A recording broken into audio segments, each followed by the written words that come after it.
bonsoir. Une très mince majorité de Québécois ont choisi en ce 30 octobre 1995 de rester canadiens.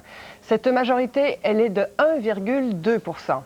50,6 ont dit non et 49,4 ont dit oui au référendum sur la souveraineté du Québec.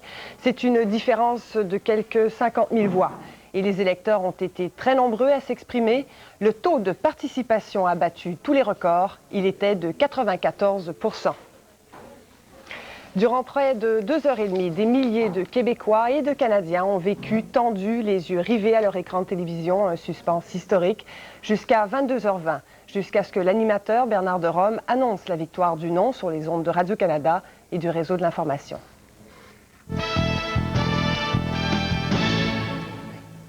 À 22h20, heure de l'Est, Radio-Canada prévoit, si la tendance du vote se maintient, que l'option du non remportera ce référendum. Je répète, à 22h20, heure de l'Est, Radio-Canada prévoit, si la tendance du vote se maintient, que c'est l'option du non qui remportera ce référendum.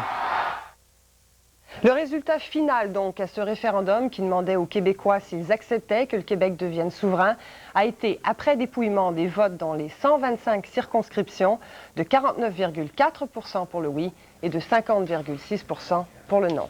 Alors, difficile d'imaginer un résultat plus serré. D'ailleurs, tout au long de la soirée, les camps du oui et du non ont été coude à coude. Un peu plus d'une heure et demie après la fermeture des bureaux de scrutin, le non a pris pour la première fois l'avance. Mais le dépouillement des voix réservait encore des surprises aux partisans des deux camps, comme le montrent ces images.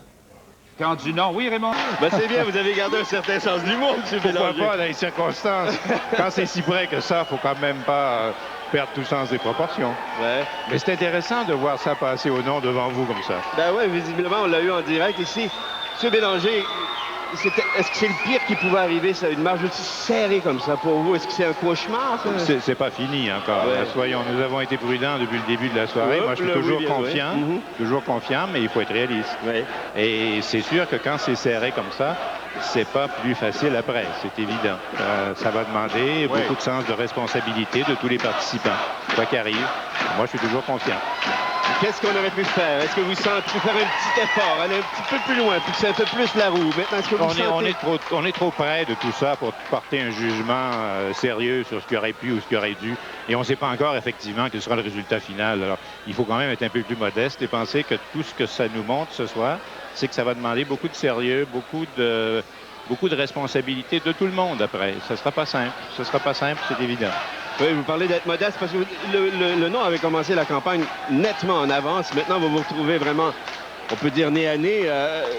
Est-ce que vous aviez pensé qu'on aurait pu en venir là pendant la campagne?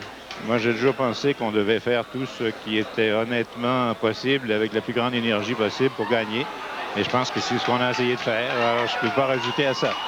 Monsieur Bélanger, je vous remercie beaucoup. Hey, 50-50. 50-50. Je crois que ce sera l'image de la soirée, M. Bélanger. 50-50, c'est bien. Un Mais ça serait mieux à 1265 voix. 52, 53, 54, mais après, on verra. Mais Bernard me dit que c'est 1200 combien? 65 voix en faveur du non, là, un peu plus. Enfin, là... Ah non, là, c'est Louis qui a repris.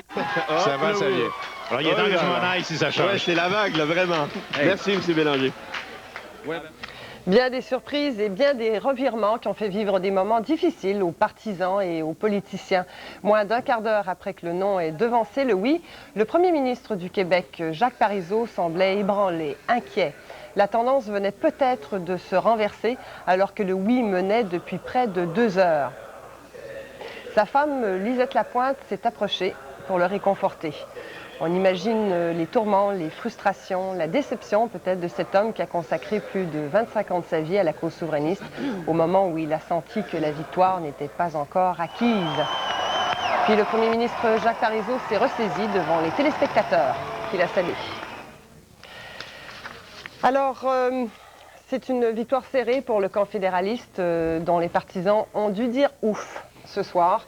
Et c'est une demi-victoire au moins pour le camp souverainiste parce qu'il a progressé depuis le référendum de 1980. En 15 ans, il a fait un gain de 9 points.